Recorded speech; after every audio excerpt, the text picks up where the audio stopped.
गती अधोगती मनाची ही युक्ती, मन लावा एकांती साधू संगे, जतन करा धावते सैरा उडाळते, मान अपमान मनाचे लक्षण, लाविल्या ध्यान तेची करी, जतन करा धावते सैरा उडाळते, तुका म्हणे मन उतरी भवसिंधू, तुका म्हणे मन उतरी भवसिंधू, मन करी बंधू 84चा, जतन करा धावते सैरा उडाळते, विठाला विठाला विठाला विठाला विठाला विठाला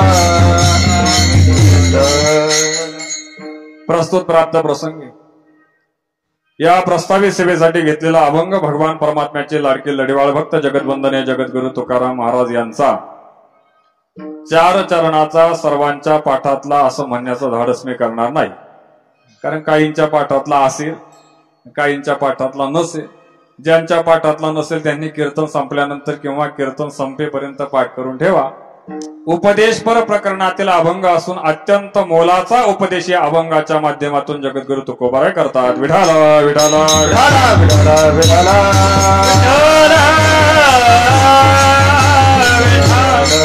या अभंगामध्ये मानवी मानाच्या संबंधाने जगद्गुरु तुकोबाराय उपदेश करतात की आपल्या जीवनाचा उत्कर्ष अधोगती हे सर्वस्वी आपल्या मनावर अवलंबून आहे.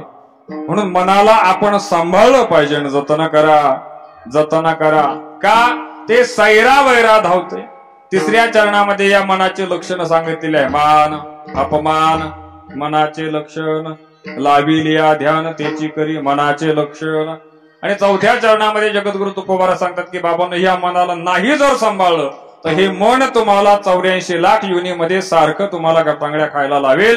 म्हणून काय करा, जतन करा धावते सैरा उडाळते. विठाला विठाला विठाला विठाला विठाला विठाला दरवर्षाप्रमाणे चालू असणारा भगवान श्री स्वयंभू सत्यनाथ महाराज देवस्थान ट्रस्ट आयोजित अखंड हरिनाम सप्ताह या सप्ताहातील ही 4th दिवसाची चिंतन सेवा माझ्याकडे या सप्ताह मंडळाचे अध्यक्ष माननीय श्री संजय शेठ वाया यांच्या माध्यमातून, त्याचप्रमाणे आमचे आदरणीय परमस्नेही हरिभक्तपरायण अशोकजी महाराज इदगे यांच्या माध्यमातून प्रथमतः या वायळमाळ्यामध्ये अवसरीमध्ये येण्याचं प्रयोजन प्राप्त झालं. उपस्थित असणारे गायक वादक मंडळी, आमचे मृदंगाचार्य परममित्र मंगेश महाराज धरम, त्याचप्रमाणे गायनाचे साथ करणारे आमचे सर्व गुरुबंधू मंडळी, सुंदर असा टाळकरी समूह म्हणजे परममित्र हरिभक्तपरायण गणेश महाराज घोडेकर बापू यांच्या भक्ती शक्ती गुरुकुलाचे सर्व विद्यार्थी, मग आळंदीकर मंडळी आणि तुम्हा सर्वांचं असणारं सहकार्य, जाऊ द्या काय अडचण नाही, असू द्या किडे असले तरी झाले, फक्त अंगात नसले पाहिजे. विठाला विठाला विठाला विठाला विठाला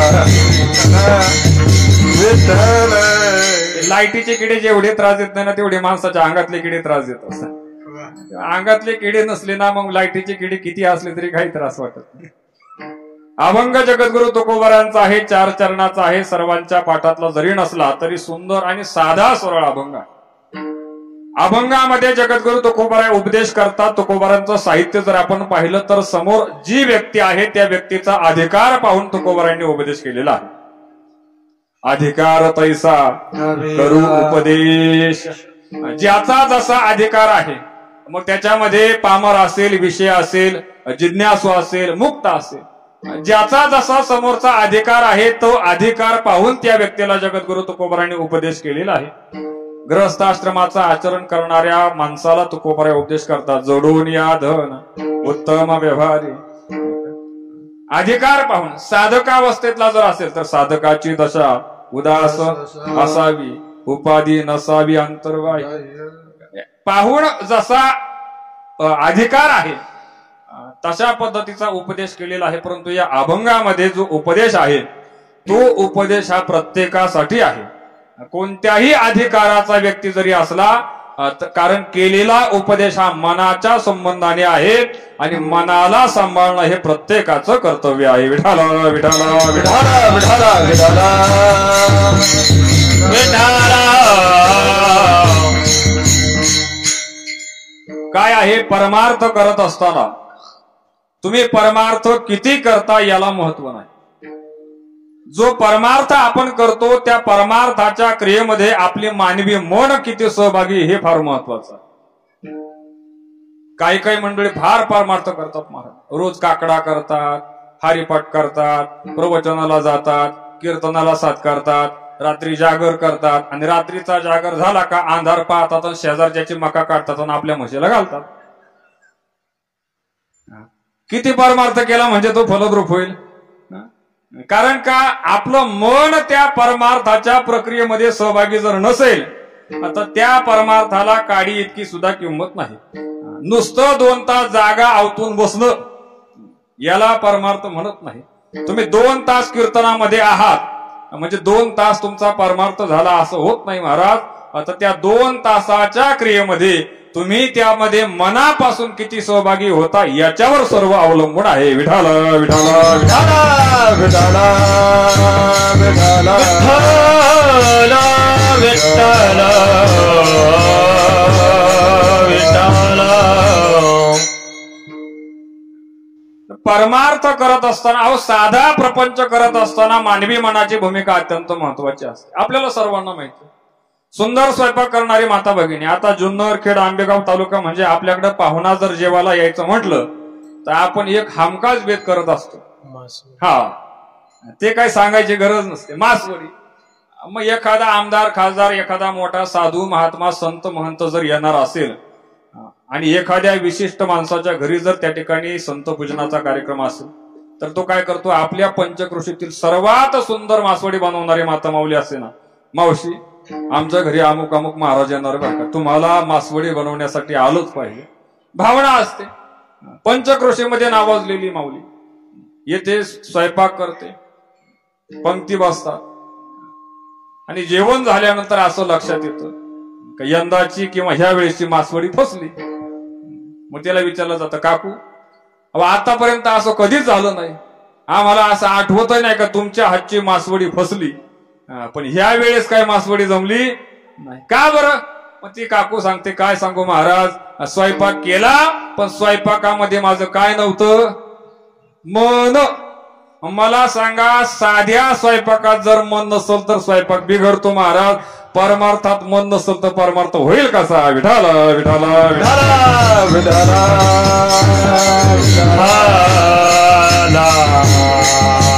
परमार्थामध्ये सुद्धा मनाची भूमिका महत्वाची आहे. मी सांगतो असं नाही, माऊलींना मला सांगतात, रामकृष्ण माना नाही जाते, रामकृष्ण माना नाही जाते, रामकृष्ण माना नाही जाते, रामकृष्ण माना.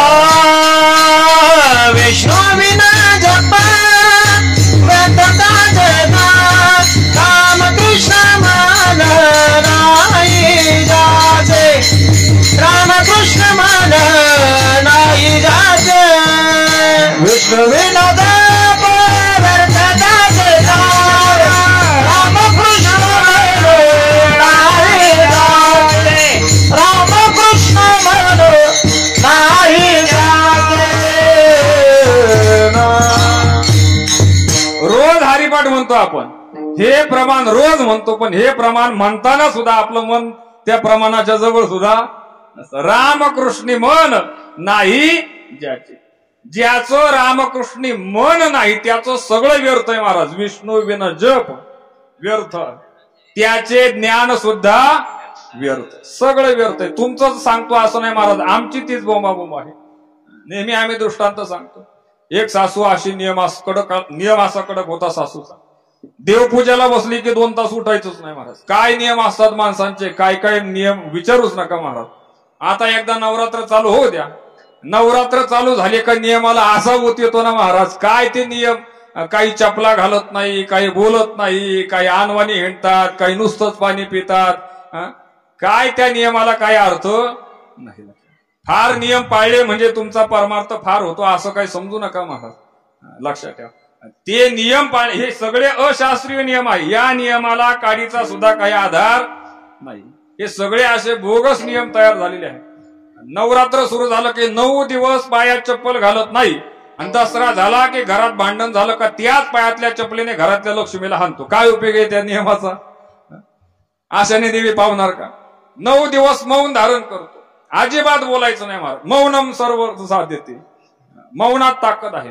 मौन पाळतो, 9 दिवस बोलतच नाही. 9 दिवस बोलतच नाही. दसरा झाला का किरकोळ कारणावरून भांडण होतं, बायकोला म्हणतो तुझ्या बापाचं घरी का शिव्या नाही देणार मी. मला सांगा काय उपयोग आहे त्या 9 दिवस मौन धारण केलेला तरी अर्थ आहे का महाराज? कशाला नियम पाळता? महाराजचं वर्णन कर, तुम्ही व्रत नियम करावे, शरीराते केवी पिडावे. कशाला नियम करता महाराज? उलट आपल्याला आपला सोपा नियम आहे महाराज. नाम जप यज्ञ तो परम, बाधू न शके स्नानादी. आमची पहाटे काकड्याला उठणारी मंडळी सुद्धा आंघोळ करून काकडा करतातच असं सुद्धा नाही. काकडा झाल्यावर आंघोळ करतात तरी परमार्थ होतो महाराज. विठाला विठाला विठाला विठाला विठाला. म्हातारीचा नियम होता, 2 तास पूजेला बसलो की माळ घ्यायची, रामकृष्ण हरी रामकृष्ण हरी रामकृष्ण हरी, बोलायचं नाही. 2 सुना होत्या. धाकट्या सुनाने विचारलं थोरल्या सुनाला, ताई आज काय भाजी करायची? थोरल्या सुनाने विचारलं काय भाजीला? म्हटले भाजीला दुसरं काहीच नाही, फक्त वांगी आहे आणि कोबी आहे. वांगी करायची का कोबी करायची? सासूने ऐकलं. सासू म्हटली मी जिवंत असताना भाजी ठरवणाऱ्या हे कोण? मला एका शब्दाला, माणसाचा अहंकार फार बेकार असतो. माणसाला अहंकार कुरवाळ जर बसला ना तर त्याचं जन्मात कधीच कल्याण होत नाही महाराज. लक्षात ठेवा, अहंकार उत्पन्न झाला. मी असताना मला न विचारता भाजी ठरवणाऱ्या कोण? नाही का? तिचा आपला जप चालू होता, रामकृष्ण हरी रामकृष्ण हरी. मध्ये जप बदलला, वांग्यापेक्षा कोबी बरी, रामकृष्ण हरी वांग्यापेक्षा कोबी बरी.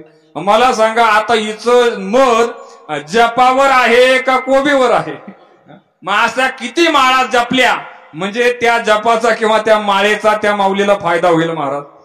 म्हणून महाराज वर्णन करतात की बाबांनो, मन जर त्या क्रियेमध्ये जर नसेल तर काही अर्थ नाही. तुमचं सांगतो असं नाही, आमची तीच बोंब आहे महाराज. आम्ही कीर्तन करतो म्हणजे आम्ही फार नियम पाळतो अशी माणसं नाही. एक कीर्तनकार देवपूजेला बसला की उठायचंच नाही. काही जरी झालं तरी, इकडचं जग तिकडे झालं तरी उठायचंच नाही. तो देवपूजेला बसला, त्याची देवपूजा चालू, देव सगळे तामानामध्ये घेतले, देवाला स्नान घातलं. तेवढ्यात त्याच्या बायकोने काय केलं, दुधाचं पातेलं गोठ्यातून धार काढून आणलं, ते चुलीवर ठेवलं आणि मालकाला सांगितलं मी आता आखूर साफ करायला चालले. आखूर साफ करणं कळतं ना, गोठा साफ करायला चालले. तुम्ही गोठा साफ करेपर्यंत तुम्ही काय करा, दुधावर लक्ष ठेवा. त्याने सुद्धा सांगितलं मी आहे कशाला, दुधावर लक्ष ठेवायला. आणि क्रिया चालू काय? मग आता देवपूजेवर लक्ष ठेवावा का दुधावर लक्ष ठेवावा? ती म्हटली ठीक आहे मी जाते. ती गेली निघून. याचा हरिपाठ चालू. वैष्णवीनं जपव्यर्थ त्याचे ज्ञान. देवाचा आंघोळ झाली होती, देवाला मस्तपैकी देवघरामध्ये बसवलं, गोपीचंदन घेतला, वैष्णवीनं जपव्यर्थ त्याचे ज्ञान, रामकृष्ण म्हणून आहे ज्याचे उपजनीकरण चालू. गंध घेतला असा, त्रिवेणी संगमी नाना तीर्थे भ्रमी, चित्त नाही नामी आहे का काही संबंध? बोलण्याचा करण्याचा काही संबंध तरी आहे का? बोलायचं तशा पद्धतीने वागायचं नाही. तेवढ्यात त्या दुधाच्या वासाने एक मांजर त्या चुलीजवळ आलं. याने विचार केला जर त्या मांजराने चुली त्या दुधामध्ये जर तोंड घातलं तर अख्खं दूध फेकून द्यावं लागेल. पण नियम, उठायचं नाही, बोलायचं नाही. मग आता काय करावं जेणेकरून मांजर आपल्याला हाकलून लावलं पाहिजे, नाही का? गण लावत होता. त्रिवेणी संगमी नाना तीर्थे भ्रमी, तेवढ्यात मांजर तोंड घालणार, आता काहीतरी फेकून मारायला पाहिजे म्हणून याने रंगणातच उचलला आणि मारला फेकून मांजराला. मांजर पळालं पण रंगणात दुधात. हा एवढा सुधीवर काय, याला आपल्या देवघरातला एक देव गैरहजर आहे याचा सुद्धा तपास नाही. विठाला विठाला विठाला विठाला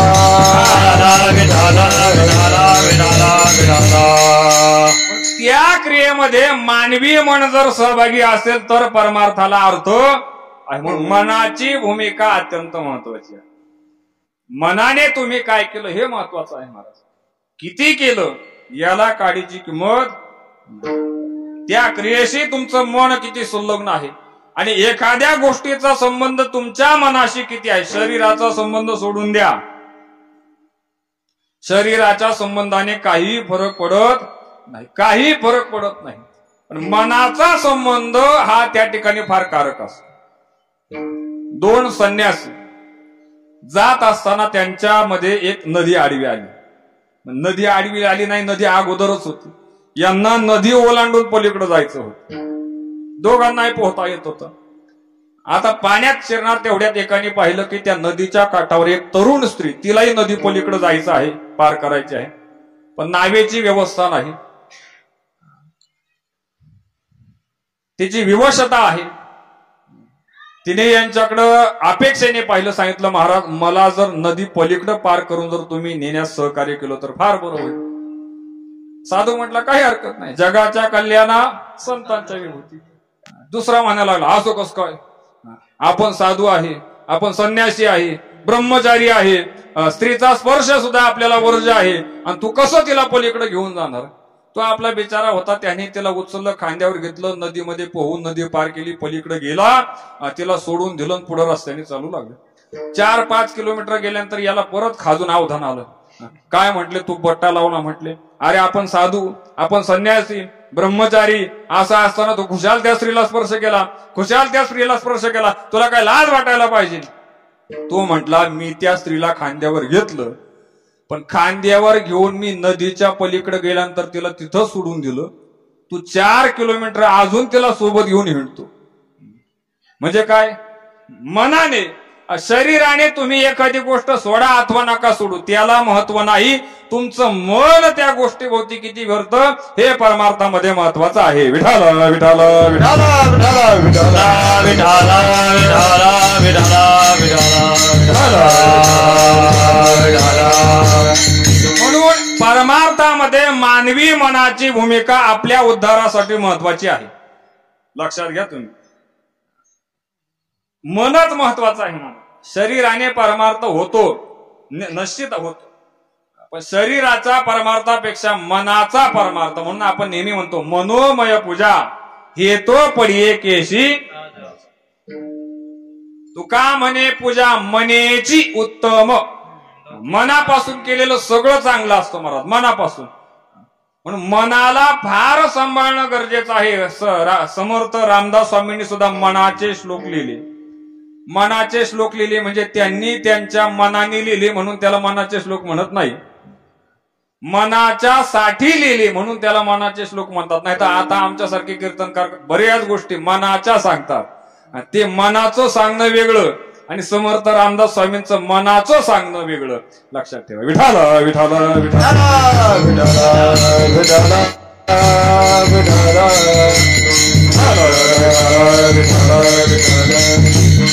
का मनाचे श्लोक लिहिले महाराज, मनाच्या संबंधाचा असणारा उपदेश हा फार महत्वाचा. रोज सकाळी आपल्या घरामध्ये, आता प्रत्येकाकडे बडबड करू नका, गोंधळ करू नका, इकडे तिकडे अजिबात पाहू नका, तुमचं मन इकडे तिकडे जाऊन देऊ नका, नाही तर माझ्या कीर्तनाला काडीचा सुद्धा अर्थ राहणार नाही. विठाल विठाल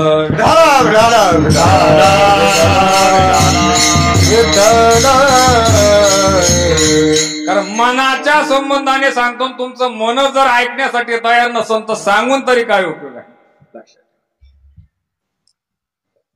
प्रत्येकाकडे मोबाईल आहे महाराज. सकाळी उठल्यानंतर आपल्या घरामध्ये त्या मोबाईल वरती किंवा टीव्ही वरती सुंदर मनाचे श्लोक लावायचे. मना सज्जना भक्ती पंथीची जावी, तरी श्री हरी पावी जेतो स्वभावी. किती सुंदर वातावरण होतं महाराज, किती सुंदर वाटतं, प्रसन्नता वाटते. पण आपण सकाळी मनाचे श्लोक लावत नाही, आपण आपल्या मनाला समाधानकारक वाटेल त्या सगळ्या गोष्टी लावतो. सकाळी उठल्याबरोबर काहींची गाणी चालू असतात, मनाला विक्षेप. बस खाली, कीर्तनकाराचा वर्ग असला म्हणून जास्त शांतपणा करायचा नाही, विक्षेप येता कामा नये. विठाला विठाला विठाला विठाला. माणसाची मन सुदृढ झाली पाहिजे महाराज. तुकोबाराय किती वर्षे, हे तुकोबारांचा परवा जो वैकुंठ गमन सोहळा झाला महाराज, हा त्रिशतकोत्तर अमृत महोत्सवी वैकुंठ गमन सोहळा होता. म्हणजे त्या वैकुंठ गमनाच्या वर्षाला 375 वर्ष पूर्ण झाली. किती? 375. म्हणजे 400 वर्षापूर्वीचा तुकोबरांचा काळ. त्या काळामध्ये या अभंगाची निर्मिती केलेली आहे. का केलेली आहे? तो अभंग आजही आपल्यासाठी अत्यंत मार्गदर्शक आहे. आज माणसाकडं सगळं आहे महाराज. पूर्वीच्या काळासारखं काही राहिलेलं नाही. जुन्या लोकांना विचारा, त्या काळामध्ये पैसा अडका नसायचा, खायला प्यायला भरपूर नसायचं, चपाती कधीतरी सणावाराला असायची. आता डॉक्टर सांगतात चपाती खाऊ नका, पचत एवढी चपाती खाल्लेली असते. गोडधोड खायचं असेल तर जुनी मंडळी सांगतात. आता आम्हाला काय आठवत नाही, आमच्या नशिबाने चांगला भाग होता, पण आजोबा वैकुंठवासी गुरुवारी सुमंतजी महाराज नलावडे उतूरकर ही जुनी मंडळी सांगायची, पूर्वीच्या काळी कधीतरी लग्नामध्ये लापशी खायला मिळायची. गोडधोड खायचं असेल ती शिल्लक उरलेली लापशी ना महाराज मंगेश महाराज, ती लापशी काय करायची, चांगली कुरकुरीत वाळवायची उन्हामध्ये. उन्हात वाळवलेली लापशी डब्यामध्ये भरून ठेवायची.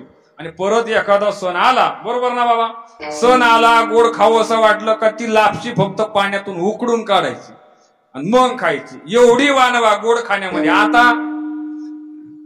आता गोड जर म्हटलं का माणसं नाक मुरडतात महाराज, एवढं गोड खायला झालं. त्या काळात खायला मिळत नव्हतं आणि आता खाता येत नाही. पण ती लोक सांगतात महाराज आमच्या काळात काही नव्हतं, पण समाधान मात्र आमच्या काळात भरपूर होतं. आता आपल्याकडं सगळे महाराज, प्रत्येक घरात एक गाडी आहे, घरात 4-5 मोबाईल आहे, शेती भरपूर आहे, पैसा अडका भरपूर आहे, सगळ्या भौतिक सुविधा आपल्या जवळ आहेत. पूर्वीच्या काळी संवाद साधायचा असेल, एकमेकांना भेटायचं असेल तर 4-4, 6-6 महिने गाठी भेटी होत नसायच्या. आता आठवण आली का संडासात बसला तरी व्हिडिओ कॉल करतो, हॅलो काय करतो, आता काय सांगण्यासारखे का काय करतो, बसल्या बसल्या संभाषण आणि बसल्या बसल्या संवाद महाराज. एवढं जग जवळ आलं. एवढं जग जरी जवळ आलं, भौतिक विकासाची साधना आपल्या जवळ असली तरी माणसाचं मन मात्र काय समाधानी नाही. आणि हे मन जर समाधानी ठेवायचं असेल तर तुकोबारांचा हा अभंग आपण आपल्या आचरणात आणला पाहिजे. विठाल विठाल विठाल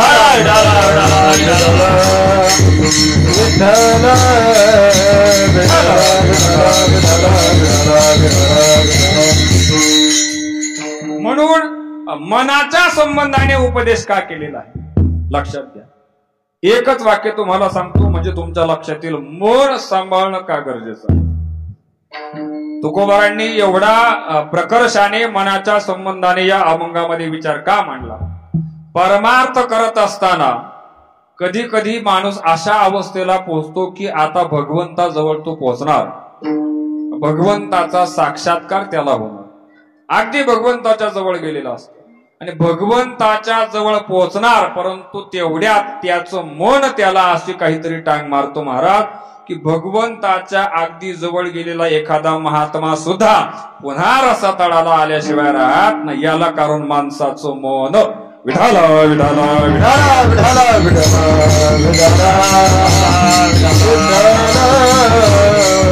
मी सांगतोय असं नाही महाराज. श्रीमद भागवतामध्ये पहा, भरत राजाचं चरित्र सांगण्यात आलेलं आहे. राज्याचा त्याग केला, सर्व संघाचा परित्याग केला, आपलं राज्य पुत्रांच्या ताब्यात दिलं आणि भरत महाराज गंडकी नावाच्या नदीच्या काठावर एक झोपडी बांधून वानप्रस्थाश्रम म्हणून स्वीकारून राहिले. भगवंताची साधना करायची, नामस्मरण करायचं, अनुष्ठान करायचं, भगवंताशी तद्रूप होण्याचा प्रयत्न करायचा. त्या क्रियेमध्ये प्रावीण्यही मिळवलं. एक दिवस त्या गंडकी नदीमध्ये स्नान करत असताना त्यांनी एक दृश्य पाहिलं. एक हरणी पाणी पिण्यासाठी त्या नदीच्या जवळ पात्राजवळ आली आणि पाणी पित असताना एका वाघाची डरकाळी ऐकली आणि घाबरून तिने पलीकडे उडी मारली. उडी मारता मारता तिचा गर्भ पाण्यामध्ये पडला. ती पलीकडे निघून गेली, तो गर्भ वाहून लागला. तुम्हाला सर्वांना कथा माहिती आहे. आता वाहून जाईल, बुडेल म्हणून तो गर्भ त्यांनी उचलला. ते हरणाचं पाडस घरी आणलं, आपल्या आश्रमामध्ये आणलं, कुटीमध्ये आणलं. आता हे हरणाचं पाडस जर जंगलात सोडून द्यावं तर लहान आहे, कोणी जंगली श्वापद त्याला खाऊन टाकेल, भक्ष्य बनवेल, म्हणून आपल्या जवळ त्यांनी ते बाळगलं. असं करता करता भरत महाराजांच्या मनाला त्या पाडसाचा काय लागला, लळा लागला व अंतकाळ जवळ आला. आता ते पाडसच होतं महाराज, जनावर आहे. एक दिवस त्याचे जात भाई त्याला दिसले, तो आपल्या जात भाई बरोबर निघून गेला. हे मरणासन्न अवस्थेमध्ये होत. अजून कसं पाडोस येईना, अजून कसं पाडोस येईना, हरीण हरीण हरीण हरीण पाडस पाडस असं करत करत देह ठेवला. त्याचा परिणाम काय झाला? जड भरत राजा हरणी गर्भागे झाला तो घाताला वाचने रे, झाला तो घाताला वाचने रे. महाराज वासना त्या ठिकाणी आडवी आली, मनाने टांग मारली.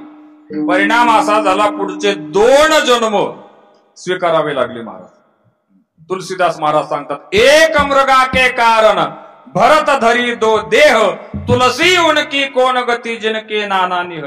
शेवटच्या क्षणी भगवंताच्या जवळ पोहोचणार, आपण मनाला सांभाळता आलं नाही. मनामध्ये त्या ठिकाणी काय निर्माण झालं महाराज? ममत्व निर्माण झालं. त्याचा परिणाम असा पुढचा जन्म हरणी गर्भा गेला. पण पूर्वजन्माच्या पुण्याईने नामस्मरणाच्या पुण्याईने पूर्वजन्माची स्मृती राहिली. मग आपल्याला कशामुळे ही अवस्था प्राप्त झाली याचं त्यांनी काय केलं? पाहिलं, विचार केला.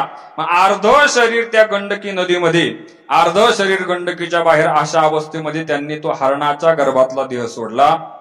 तदनंतर पुन्हा एका ब्राह्मणाच्या कुळामध्ये जन्म प्राप्त झाला. तो जन्म म्हणजे जड भरत राजाचा. पहा, भगवंताच्या जवळ जाऊन पोचलेला महात्मा, पण मनाला शेवटच्या क्षणी सांभाळता आलं नाही किंवा मनाने दगा दिला म्हणून पुन्हा पहिल्या पायरीवर यावं लागलं. एवढं मनाला सांभाळावं लागतं. म्हणून जगद्गुरु तुकोबाराय म्हणतात की बाबांनो, परमार्थामध्ये जर तुम्हाला उत्कर्ष साधायचा असेल अथवा तुम्हाला जर अधोगतीला जायचं असेल तर याला कारक मानवी मनच आहे. अभंगाचं पहिलं चरण. मनाची युक्ती गती अधोगती, मनाची युक्ती गती अधोगती, मनाची युक्ती गती अधोगती, मनाची युक्ती. अधोगती आणि उत्कर्ष या दोन्ही अवस्था, युक्ती म्हणजे प्रकार. संप्रदायामध्ये अभंगाचा अन्वय लावताना किंवा पदाचा अन्वय लावताना व्याकरणाच्या माध्यमातून त्याचा अर्थ जाणून घेणं गरजेचं असतं. 33 कोटी देवता म्हटले की लोक म्हणतात, महाराज एवढ्या देवतंद्रात कशा असतील? कोटी म्हणजे करोड नाही, कोटी म्हणजे प्रकार. जसं 450 खासदार जरी असले तरी कॅबिनेटमध्ये 15-20च असतात, तसं 33 प्रकारच्या देवता. कोणत्या 33 प्रकारच्या देवता? त्याच्यामध्ये 12 आदित्य, 11 रुद्र, 8 वसु आणि 2 अश्विनी कुमार. किती झाले? मोजले ना पण नक्की? उगाच मी सांगितलं म्हणून. विठाला विठाला विठाला विठाला विठाला विठाला. अधोगती आणि उत्कर्ष म्हणजे परमोच्च स्थिती, हे सगळं मनावर अवलंबून आहे. तुमच्या मनाने जर तुम्हाला साथ दिली किंवा तुम्ही तुमच्या मनाला जर व्यवस्थित तयार केलं तर त्या ठिकाणी उत्कर्ष आहे. तुम्ही तुमच्या मनाला जर सांभाळलं नाही तर तुम्ही त्या ठिकाणी रसा तळाला गेल्याशिवाय राहणार नाही. मनोमार्ग गेला तो ते मुखाला, हरिपाठी शिरावला तो धन्य, हरिपाठी शिरावला. जी प्रमाण आहे काही वेगळी सांगायची गरज नाही. मनोमार्गे गेला तो तेथेची मुखाला. लक्षात ठेवा. म्हणून मनाला फार सांभाळलं पाहिजे. मनाला सांभाळण्यासाठी काय करायचं? महाराज सांगतात, मनाला जर तुम्हाला व्यवस्थित ठेवायचं असेल, तुम्हाला तुमचं मन जर सुरक्षित राखायचं असेल तर काय केलं पाहिजे? मन लावा एकांती साधू संगे. आपलं मन साधूच्या संगतीमध्ये ठेवलं पाहिजे. पहा तुम्ही, इथं मन लावा एकांती साधू संगे असा शब्दप्रयोग आहे. मन लावा एकांती देवा संगे असं म्हणत नाही. का म्हणत नाही? माणसाचं मन केवळ साधूच्या संगतीमध्ये सुरक्षित राहील. अकरावा श्रीपतीने बांधे, अकरावा श्रीपतीने बांधे,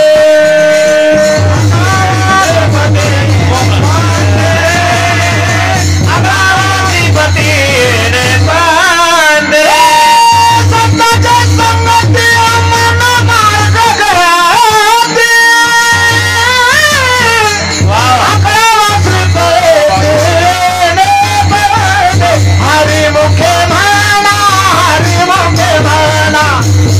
शिकला कोण करे संगती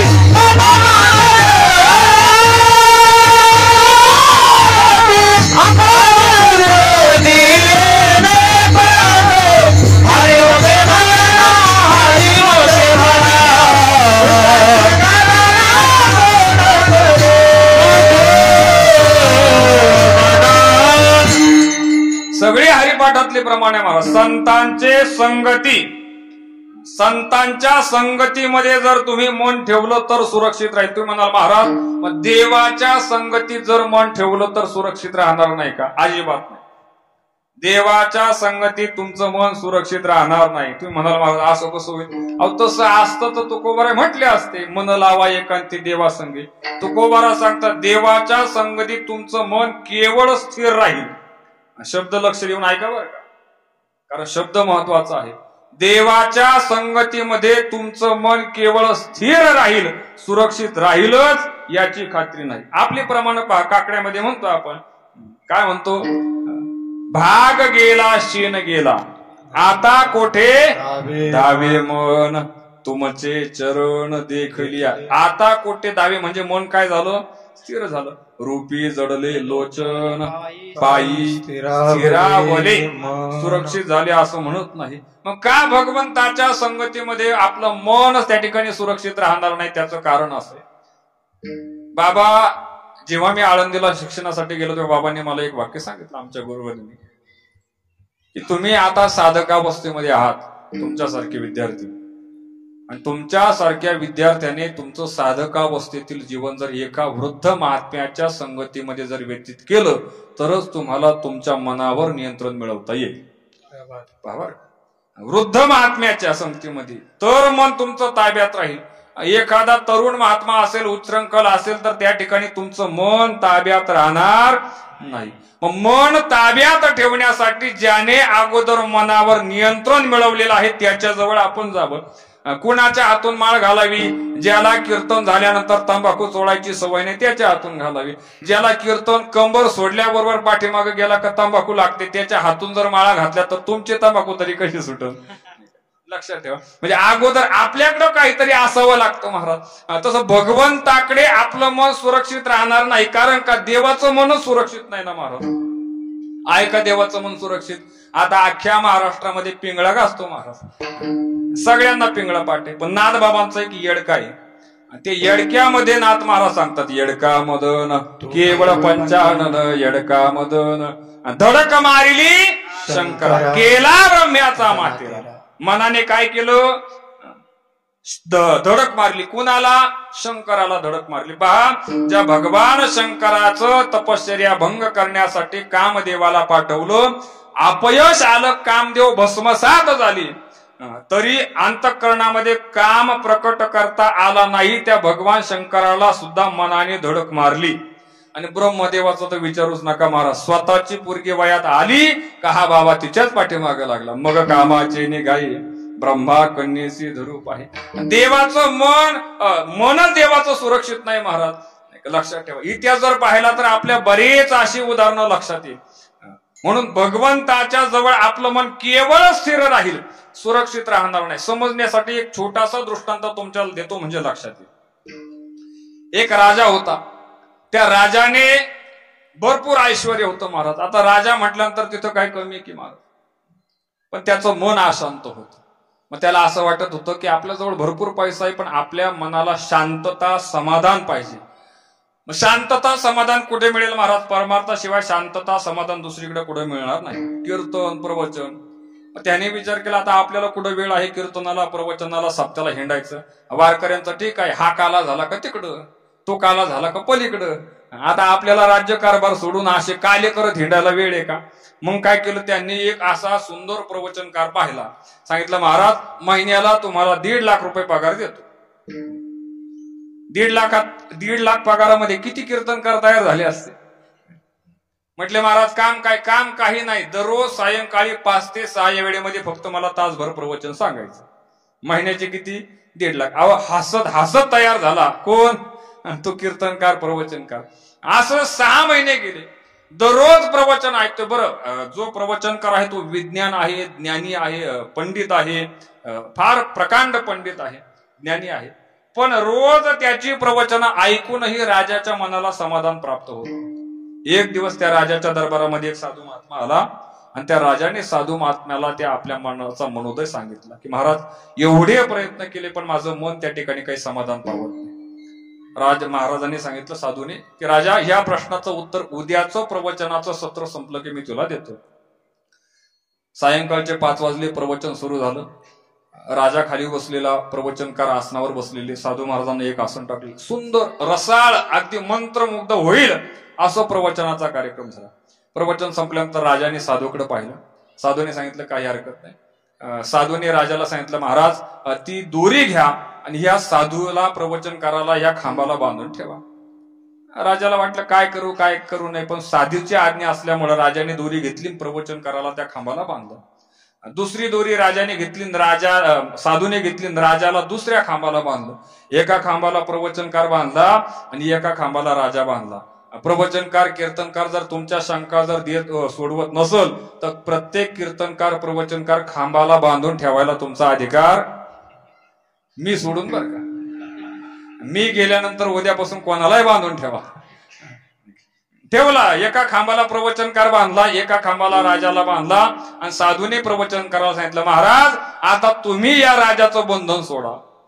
प्रवचनकाराने सांगितलं साधू महाराज कसं सोडणार, मी राजाला बंधनापासून मुक्त करू शकत नाही, कारण का मी स्वतः बंधनामध्ये आहे. साधूने सांगितलं राजा हेच तुझ्या प्रश्नाचं आहे. अरे जो स्वतःच बंधनात आहे तो तुला कशाचं संसाराच्या बंधनातून मुक्त करणार. तसं आपलं मन देवाच्या जवळ सुरक्षित राहणार नाही, कारण देवाचं मन स्वतःच सुरक्षित नाही, पण संतांचं मन सुरक्षित केलेलं आहे. म्हणून आपलं मन केवळ संतांच्या संगतीत सुरक्षित राहील. म्हणून मन लावा एकांती साधू संगे, मन लावा एकांती मन केवळ साधूच्या संगतीमध्ये सुरक्षित राहील, दुसरं कोणाच्या संगतीमध्ये. कारण अगोदर दुसरं कोणी मनाला जिंकण्याचा प्रयत्न केला सुद्धा आणि कोणाला ते शक्य सुद्धा झाले नाही. साधू सोडून मनावर नियंत्रण कोणालाही मिळवता आलेलं नाही. ज्यांचा नुकताच बीजोत्सव संपन्न झाला आपल्याला सर्वांना माहिती, त्यांना भ्रष्ट करण्यासाठी समाजातील काही कंटकांनी भंडारा डोंगरावर एक स्त्री पाठवली. सुंदर असं तिने मेकअप केला महाराज. कारण वश करायचंय म्हटल्यानंतर काय कमी सायास करावे लागतात का महाराज, लग्नाच्या दिवशी पहा तुम्ही. मग तिने सुद्धा विचार केला तुकोबाऱ्यांना जर आपल्या जाळ्या जर ओढायचं असेल तर आपल्याला चांगला मेकअप करून जावं लागेल. मग गेली पार्लरमध्ये. पार्लरमध्ये गेल्यानंतर फार अवघड तमाशा असतो मंगेश महाराज. गेली पार्लरमध्ये, ब्लीच केलं, फेशियल केलं, मसाज केलं, आयलाइनर केले, eye shadow, upper lips, forehead, सगळं काय असेल ते केलं आणि गेली तुकोबाऱ्यांना भेटण्यासाठी भंडारा डोंगरावर. तिला असं वाटलं की आपलं एवढं सौंदर्य पाहिल्यानंतर तुकोबारा त्या ठिकाणी काय होतील, लगेच पागळतील महाराज. तुकोबारांनी तिचा मनोदय जाणला आणि तुकोबारा म्हटले जाई व तू माते न करी सायास आम्ही विष्णुदास. हे कधी शक्य आहे, मनावर नियंत्रण जर असेल, मन जर ताब्यात असेल तरच शक्य आहे महाराज, अन्यथा शक्य नाही. त्याच्यानंतर कितीतरी महाराज झाले, कितीतरी साधू झाले, पण सगळ्यांना मनाने फटके मारले. जे मनाच्या फटक्यातून वाचले त्यांचाच त्या ठिकाणी पांग लागला आणि जे मनाच्या फटक्याने गार झाले ते आता इतिहासात कुठं राहिले नाही. म्हणून केवळ साधूच्या संगतीमध्ये माणसाचं मन सुरक्षित राहील. विठाल विठाल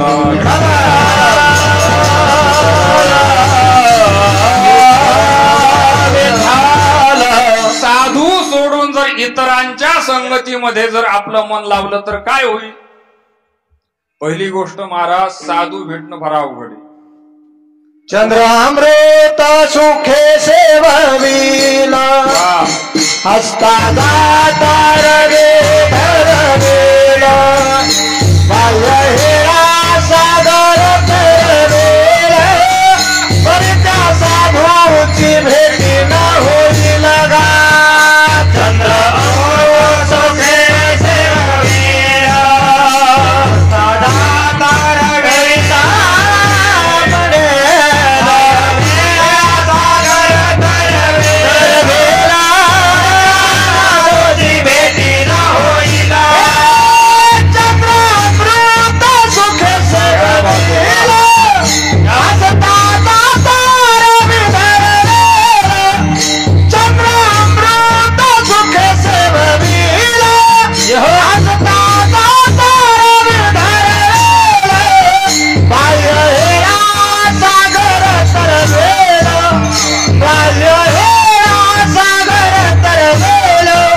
परीक्षा साधूची भेट न होईल गा चंद्र अमृत सुख ठेवे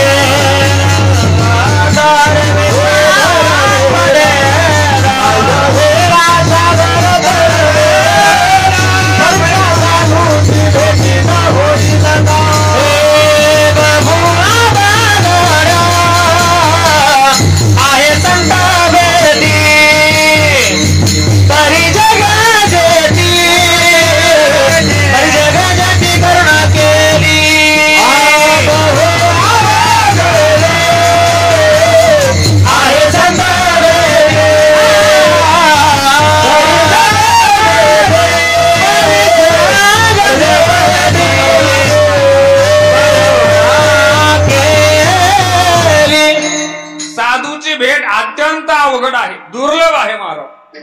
ज्या 3 गोष्टी दुर्लभ सांगितल्या ना महाराज, त्याच्यामध्ये पहिला क्रमांक साधूच्या भेटीचा सांगितलेला आहे. मनुष्यत्वाचा सांगितलं, मनुष्यत्वम मुमुक्षत्वम, नंतर महापुरुष संशय. लक्षात, साधूची भेट होणं अवघड आहे. मग साधूच्या संगतीमध्ये मन लावायचं म्हणजे काय करायचं, नंतर उपसंहारामध्ये तुम्हाला सांगेल. पण मनामध्ये जी शंका आहे, साधू सोडून जर आपलं मन दुसऱ्याच्या संगतीत लावलं तर काय होईल, याच्यासाठी तुम्हाला एक दृष्टांत सांगतो म्हणजे लक्षात. काय आहे कीर्तना दृष्टांत, नाही सांगितलं की लोक म्हणतात महाराजाचं कीर्तन पार डोक्यावरून गेलं. आता जमानाच तसा आहे महाराज. आताचं कीर्तन म्हणजे आई, गाई, बाप आणि छत्रपती शिवाजी, एवढ्या 4 गोष्टी सांगितलं की लोक वा वा काय कीर्तन झालं. दुसरं काही कीर्तनात नाहीच का. लक्षात ठेवा, एका गावामध्ये समजा वायाळमाळ्यातच म्हातारी राहत होती. जुना काळ होता 35 वर्षापूर्वीचा. एकुलती एक म्हातारी, म्हणजे नवरा लवकर गेला, मुलगा नाही, दीर नाही, जाव नाही, भाऊजाई नाही, कोणी नाही, म्हातारी एकटी म्हातारी. रोज रोजाने जायची. 30-35 वर्षापूर्वीचा काळ. रोजाने जाऊन जाऊन जाऊन रुपया दमडी दमडी करून करून त्या काळामध्ये म्हातारीने 15,000 रुपये जमवले. किती? मग आता त्या काळातले 15,000 म्हणजे आताचे किती, हिशोब करा तुम्ही घरी गेला. एक दिवस काय झालं, कुठून तरी एक लांबचा पाहुणा म्हातारीला त्याच्या मुलाच्या लग्नाची पत्रिका घेऊन आला. मावशे, पोराचं लग्न काढलंय. लग्नाच्या अगोदर 7 दिवस आणि लग्न झाल्यानंतर 7 दिवस आणि लग्नाचा 8वा, म्हणजे असं 15 दिवस सुट्टी काढून तू थांबलो पाहिजे. म्हातारीने विचार केला, आपलं अख्खं आयुष्य काबाड कष्ट करण्यामध्ये गेलं. हाऊस मौज करता आली नाही का, स्वतःला खाता आलं नाही का, जगता आलं नाही, काही करता आलं नाही. आता अनायसे आपल्याला 15 दिवसाची सुट्टी मिळाली ना, आता मस्त पैकी 15 दिवस एन्जॉय करायचं. म्हातारीने सांगितलं, बाबा काही काळजी करू नको, 100% लग्नाला येणार. तो गेला निघून. जसा लग्नाचा दिवस जवळ येऊ लागला तसं म्हातारीची जायची तयारी सुरू झाली. पण म्हातारीला टेन्शन आलं महाराज. टेन्शन कशाचं? 15,000चं ठेवायचं कुठं. तिला म्हटलं तर माझ्याकडे दे. ती म्हटली, पण तुमचे बोलोकांची जातलंय भामटी, तुमचा तर अजिबात भरोसा नाही. कुठं एखाद्या आळंदी पंढरपूरला जाऊन पंगत घालून मोकळे व्हाल नाही का, म्हणजे दुसरं नाही काय करणार. आम्ही काय आकडे थोडेच लावणार का त्या पैशातून. लक्षात ठेवा. आता पूर्वीचा काळ होता महाराज, बँका नसायच्या. सावकाराकडे जर द्यावं तर कोऱ्या कागदावर अंगठा द्यावा लागायचा. म्हातारीने विचार केला, पैसा मिळायचा नाही. जमिनीमध्ये त्या ठिकाणी जर पैसा पुरून ठेवावा तर पूर्वीच्या काळी चोरांना माहिती होतं, धन हे जमिनीतच पुरलेलं असायचं. चोर जमीन उकरायचे. म्हातारीला प्रश्न पडला, काय करायचं का जेणेकरून, बरं 15,000ची रक्कम म्हणजे काही थोडी नाही ना. पण म्हातारी हुशार होती बरं का. मुळातच म्हातारी माणसं हुशारच असतात. म्हातारी माणसं हुशार असतात. आपल्याला ती बावळट वाटतात, हा आपला मूर्खपणा आहे. म्हातारी माणसं एवढी हुशार आहे, कधी बसल्या जागी आपला बाजार करतील आपल्याला कळणार सुद्धा नाही. बरोबर का नाही? आता उगाच ते इंदुरीकर महाराज सांगतात ना, पिशीत पिशी पिशीत पिशी, तसा दृष्टांत आला. पण लक्षात ठेवा, आपण सुरुवात